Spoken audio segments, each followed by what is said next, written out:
जय भीम साथियों। Doctor Baba Saheb Ambedkar waiting for visa में लिखते हैं कि हमारा परिवार मूल रूप में बम्बई प्रेसिडेंसी के रत्नागिरी जिले के दापोली तालुका का रहने वाला था। ईस्ट इंडिया कंपनी के शासनकाल के प्रारंभ से ही मेरे पुरखे अपना पैतृक काम छोड़कर कंपनी की सेना में नौकरी करने लगे थे। मेरे पिता ने भी परिवार की परंपरा का निर्वाह करते हुए सेना में नौकरी कर ली। वह एक सेना अधिकारी के पद तक पहुँचे और सूबेदार बनकर रिटायर हुए। सेवानिवृत्त हो जाने के पश्चात मेरे पिता परिवार को लेकर दापोली आ गए। उनका वहीं बसने का निश्चय था, लेकिन किसी कारण से उन्होंने अपना विचार बदल दिया।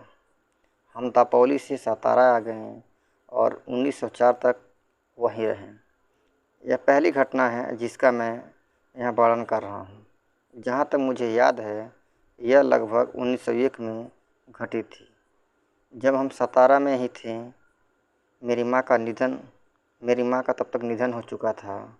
मेरे पिता सातारा जिले के खटाव तालुका के गोरेगांव नामक एक स्थान में खजांची की नौकरी करने चले गए थे, जहाँ बम्बई सरकार ने हज़ारों की संख्या में अकाल से मरने वाले लोगों को रोजगार देने के उद्देश्य से एक तालाब खुदवाने का काम शुरू किया था। गोरेगांव जाते समय मेरे पिता मुझे और मेरे बड़े भाई को, मेरी परिनिर्वाण प्राप्त सबसे बड़ी बहन के 2 बेटों को मेरी बुआ और कुछ सुहृदय पड़ोसी के हवाले कर गए। मेरी बुआ बहुत ही दयालु थी, लेकिन हमारी किसी तरह की सहायता करने के योग्य नहीं थी।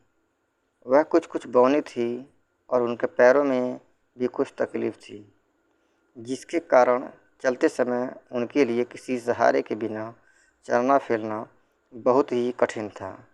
कभी कभी तो उन्हें उठाना भी पड़ जाता था। मेरी 2 बहनें थीं, उन दोनों का भी विवाह हो चुका था और वे अपने अपने घरों में रह रही थीं। हमारी बुआ के असहाय होने के कारण खाना बनाना हमारे लिए एक समस्या बन गई थी, क्योंकि बुआ तो खाना बना ही नहीं पाती थी। हम चारों के चारों बच्चे स्कूल जाते और खाना भी बनाते थे। हम रोटी तो बना ही नहीं पाते थे, इसलिए हम पुलाव पर ही रहते। पुलाव बनाना हमें सबसे आसान लगता, क्योंकि इसमें चावल और बकरे का मांस मिलाने के अलावा कुछ और नहीं करना पड़ता था। मेरे पिता खजांची होने के कारण गोरेगांव छोड़कर हमें देखने सातारा आ भी नहीं सकते थे, इसलिए उन्होंने हमें पत्र लिखकर कहा कि हम गर्मी की छुट्टियां बिताएं, उनके पास गोरेगांव आ जाएं। हम बच्चों की तो प्रसन्नता का ठिकाना ही नहीं रहा, क्योंकि उस समय तक हमें में से किसी ने रेलगाड़ी देखी तक नहीं थी। खूब तैयारियां हुई। यात्रा के लिए नई अंग्रेजी कमीज़ें, चमकीली जड़ाऊ टोपियाँ, नए जूते और रेशमी किनारी वाली नई धोतियाँ ली गईं।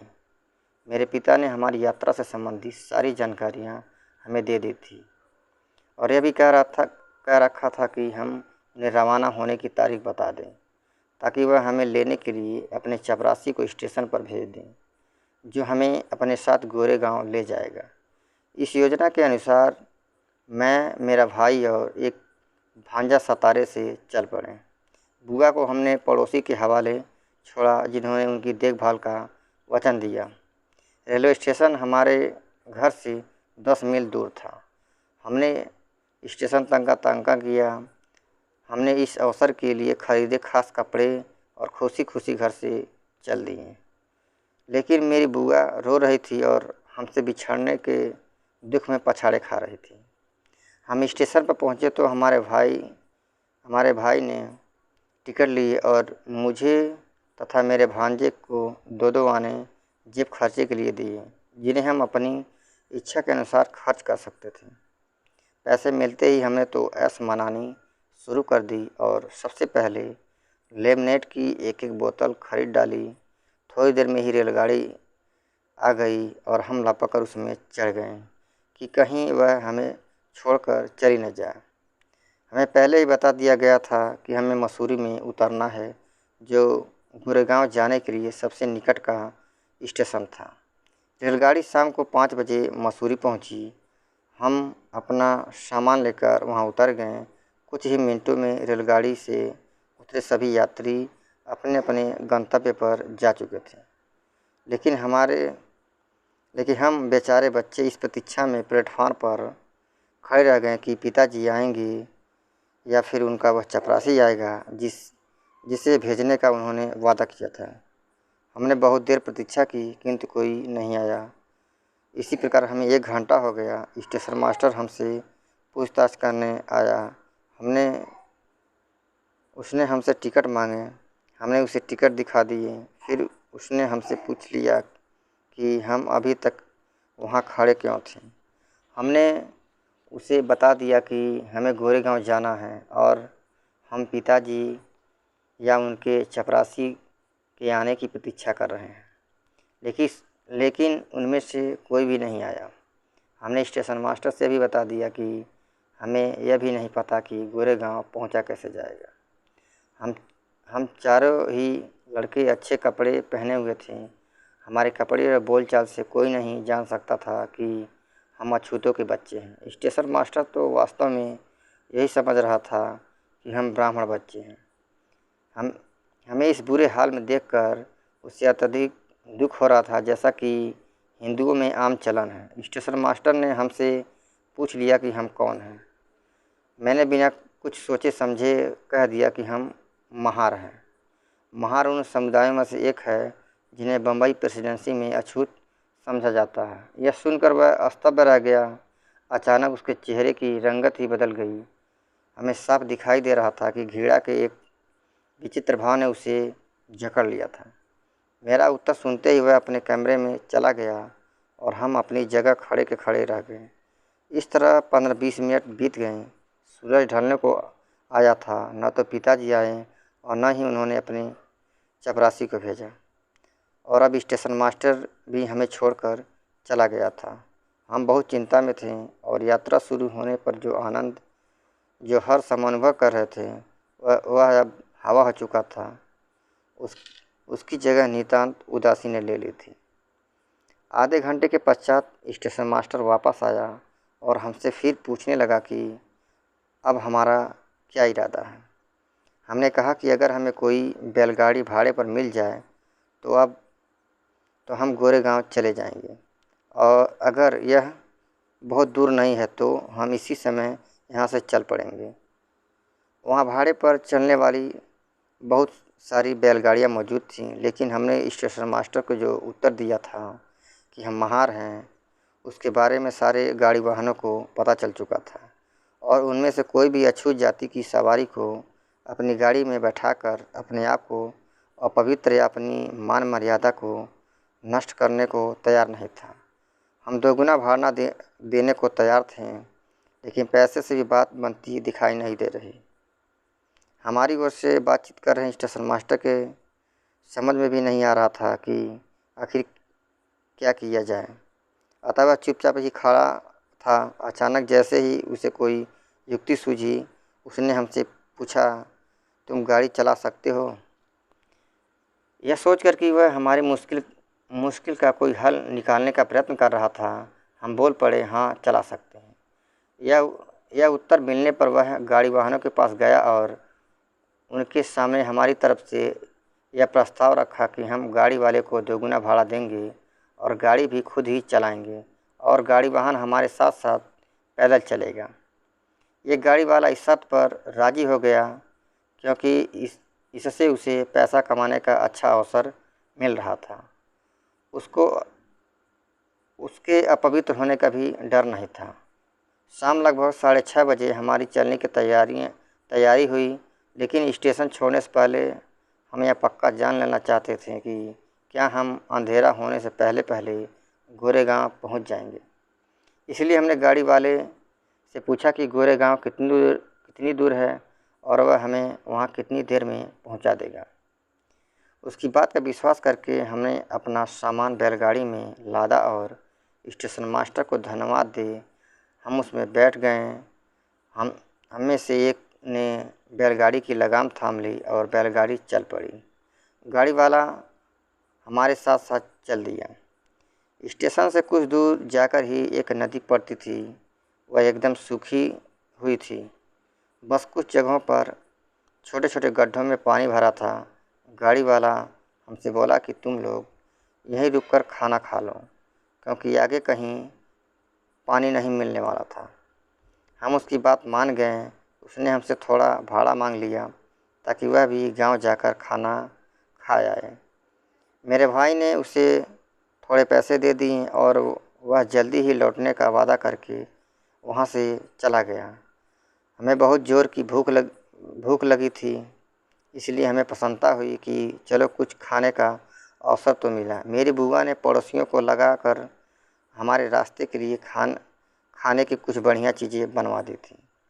हमने अपनी खाने की टोकरी खोली और खाना खाने लगे।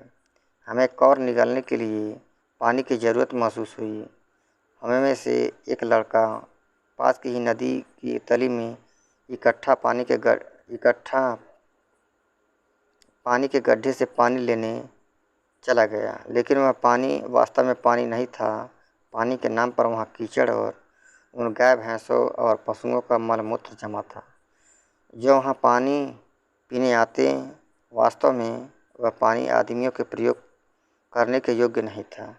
उसमें से इतनी तेज गंध आ रही थी कि हमारे लिए उसे पीना संभव नहीं था। इसलिए मन भरने से पहले ही हमें अपना खाना बंद कर देना पड़ा और हम गाड़ी वाले की प्रतीक्षा करने लगे। बहुत देर हो गई, वह नहीं आया। हम चारों ओर बस उसे देखते ही रहे। अंततः वह आ पहुंचा और हमने आगे की यात्रा शुरू की। कोई 4-5 मील तक तो हमने गाड़ी हाँकी और वह साथ साथ पैदल ही चलता रहा। फिर अचानक वह कूदकर गाड़ी में चढ़ बैठा और उसने हमारे हाथों से लगाम ले ली। हमें उसका यह व्यवहार कुछ विचित्र सा लगा कि वह अपनी तमाम धार्मिक शंकाओं को ताक पर रख कर हमारे साथ उसी गाड़ी में बैठने को राज़ी हो गया था, जबकि शुरू में उसने अपनी गाड़ी अपवित्र होने के भय से भाड़े पर देने से मना कर दिया था। लेकिन इस बारे में उसे कोई भी प्रश्न करने का हमारा साहस नहीं हुआ। हम तो जल्दी से जल्दी अपनी मंजिल अर्थात गोरेगांव पहुंचने की चिंता में थे। कुछ दूरी तक तो हमारा मन गाड़ी की चाल में रमा रहा, लेकिन फिर जल्दी ही चारों तरफ अंधेरा छा गया। सड़क के किनारे की बत्तियां भी यहाँ नहीं थीं जो अंधेरा छट जाता। आसपास कोई आदमी या औरत या फिर पशु भी नहीं आ जा रहे थे कि हमें उनके बीच होने का ही आभास होता। हमें अपने चारों ओर फैले एकाकीपन से डर लगने लगा। हमारी चिंता बढ़ती जा रही थी। हमने अपना सारा साहस बटोरा। हम मसूर से बहुत दूर जा चुके थे। अब 3 घंटे से ज़्यादा बीत चुके थे, लेकिन गोरेगांव का कहीं भी अता पता नहीं था। हमारे मन में अब अजीब सा विचार आया। हमें संदेह हुआ कि कहीं इस गाड़ी वाले के मन में खोट तो नहीं है या हमें किसी सुनसान जगह पर ले जाकर जहां वह हमें मार डालेगा। हमने सोने के आभूषण पहन रखे थे और इस कारण हमारा संदेह और भी पक्का हो गया। हम गाड़ी वाहन से प्रश्न पर प्रश्न करने लगे कि गोरेगांव कितनी दूर है और हमें वहां पहुंचने में इतनी देर क्यों लग रही है। गाड़ी वाला बस यही कहता, ज़्यादा दूर नहीं, हम शीघ्र ही वहां पहुंच जाएंगे। रात लगभग 10 बजे भी जब गोरेगांव का कोई नामो निशान दिखाई नहीं दिया तो हम बच्चे रो पड़े और गाड़ी वाहन हमें बुरा भला कहने लगा। हमारा रोना धोना बहुत देर तक चलता रहा। गाड़ी वाहन ने उत्तर में कुछ भी नहीं कहा। अचानक कुछ दूरी पर हमें प्रकाश की किरणें दिखाई दी। गाड़ी वाहन बोला, वह रोशनी देख रहे हो? वह चुंगी जमा करने वाले की बत्ती है। रात को हम वहीं विश्राम करेंगे। यह सुनकर हमें कुछ सांत्वना मिली और हमारा रोना धोना बंद हो गया। रोशनी दूरी पर थी, लेकिन लगता था कि हम उस तक कभी नहीं पहुंच पाएंगे। चुंगी लेने वाले अधिकारी की चौकी तक पहुंचने में हमें 2 घंटे लग गए। इसी बीच हमारी चिंता और भी बढ़ गई और हमने गाड़ी वाले से फिर तरह तरह के प्रश्न कर डालें कि वहाँ पहुँचने में इतनी देर क्यों हो रही है और हम सही रास्ते पर ही जा रहे हैं या नहीं। अंततः मध्य रात्रि होते होते बैलगाड़ी चुंगी वाले की चौकी पर पहुंची। यह एक पहाड़ी की तलहटी पर स्थित थी, लेकिन थी पहाड़ी के उस पार। जब हम वहां पहुंचे तो हमें वहां ढेरों बैलगाड़ियां खड़ी दिखाई दी। ये सभी रात भर विश्राम के लिए वहां खड़ी थीं। हमें बहुत तेज़ भूख लग रही थी और हम कुछ खाना चाहते थे, लेकिन वहाँ फिर वही पानी की समस्या थी। हमने अपने गाड़ी वाहन से फिर पूछ लिया कि क्या वहाँ पानी मिल सकेगा।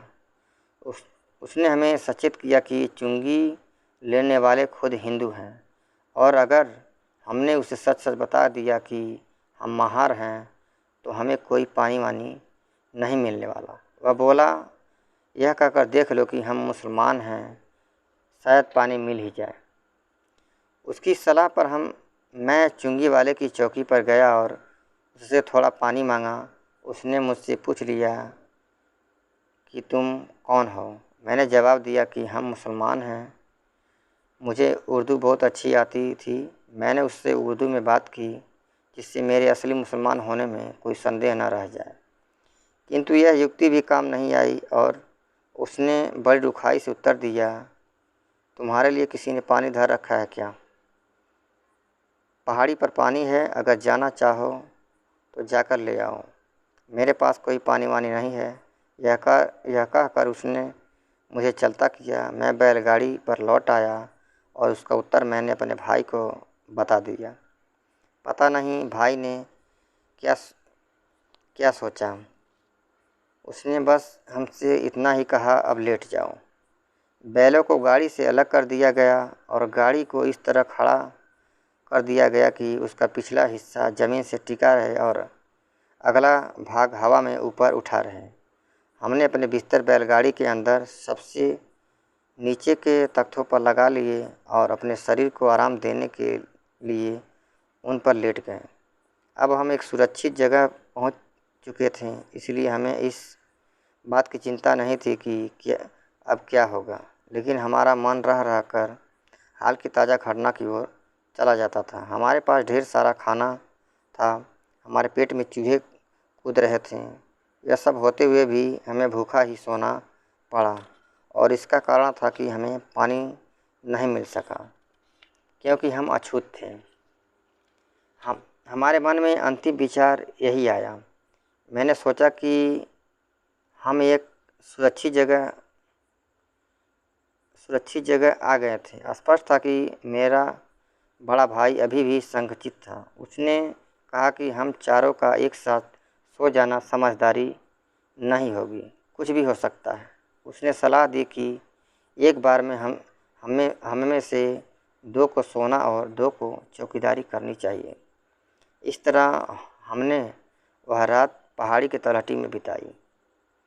सुबह 5 बजे हमारा गाड़ी वाहन आ गया और बोला कि हमें तुरंत गोरेगांव के लिए चल देना चाहिए, लेकिन हमने स्पष्ट इनकार कर दिया। हमने उससे कह दिया कि हम 8 बजे से पहले बिल्कुल नहीं हिलेंगे। हम कोई जोखिम मोल लेना नहीं चाहते। गाड़ी वाहन कुछ नहीं बोला। इस तरह हम वहाँ से 8 बजे चलकर 11 बजे गोरेगांव पहुँच गए। मेरे पिताजी हमें देखकर चकित रह गए और उन्होंने हमें बताया कि उन्हें हमारे आने की कोई सूचना नहीं मिली थी। हमने उन्हें बताया कि हमने सूचना दी थी, लेकिन उन्होंने किसी भी प्रकार की जानकारी मिलने से इनकार कर दिया। बाद में पता चला कि गलती पिताजी के नौकर की थी। उसे हमारा पत्र तो मिल गया था, लेकिन वह उसे पिताजी को देना भूल गया था। इस प्रकार इस घटना का मेरे जीवन में अत्यंत महत्वपूर्ण स्थान है। जब यह घटना घटी उस समय मैं 9 वर्ष का था, लेकिन इस घटना ने मेरे मन पर अमिट छाप छोड़ी है। इस घटना से पहले मैं यह तो जानता था कि मैं अछूत हूँ और अछूतों को कुछ अपमानजनक परिस्थितियाँ और भेदभाव का शिकार होना पड़ता है। उदाहरण के रूप में मैं जानता था कि स्कूल में मैं अपनी कक्षा के विद्यार्थियों के बीच नहीं बैठ सकता था, बल्कि मुझे एक कोने में अकेले ही बैठना था। मैं जानता था कि स्कूल में मुझे अपने लिए अलग से एक टाट रखना था और कक्षा में उसी पर पालथी मारकर बैठना था, और स्कूल की सफाई के लिए रखा गया नौकर मेरे टाट को हाथ नहीं लगा सकता था।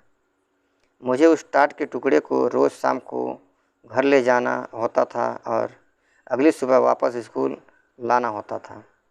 स्कूल में भी मुझे पता रहता था कि श्रवण वर्ग के बच्चे प्यास लगने पर नल खोलकर अपनी प्यास बुझा सकते थे। इस काम के लिए उन्हें बस अध्यापक की अनुमति लेने की आवश्यकता पड़ती थी। लेकिन मेरी स्थिति बिल्कुल भिन्न थी। मैं नल को छू नहीं सकता था, और जब कोई सवर्ण व्यक्ति मेरे लिए नल न खोले, मैं अपनी इच्छा से प्यास नहीं बुझा सकता था। मेरे मामले में अध्यापक की अनुमति पर्याप्त नहीं थी, उसके लिए स्कूल के चपरासी की उपस्थिति आवश्यक होती थी, क्योंकि वही अकेला ऐसा व्यक्ति था जिसका उपयोग कक्षा अध्यापक ऐसे काम के लिए कर सकते थे। अगर चपरासी नहीं होता था तो मुझे प्यासा ही रहना पड़ता था। इस स्थिति को संक्षेप में इस प्रकार कहा जा सकता है कि चपरासी नहीं तो पानी नहीं। घर पर मैं जानता था कि कपड़े धोने का काम मेरी बहनें करती थी। यह बात नहीं कि सतारा में धोबी नहीं थे, यह बात नहीं कि हमारे पास धोबी को देने के लिए पैसे नहीं थे। मेरी बहनें इसलिए कपड़े धोती थीं क्योंकि हम अछूत थे, और कोई भी धोबी किसी अछूत के कपड़े धोने के लिए तैयार नहीं था। लड़कों की हजामत करने या बाल काटने का काम हमारी बड़ी बहनें ही करती थीं, जो हमारे बाल काट कर नाई के काम में दक्ष हो गई थी। यह बात नहीं थी कि हमारे पास नाई को देने के लिए पैसे नहीं थे। हजामत बनाने और बाल काटने का काम मेरी बहनें इसलिए करती थीं क्योंकि हम अछूत थे, और कोई भी नाई किसी अछूत के बाल काटने को तैयार नहीं होता था।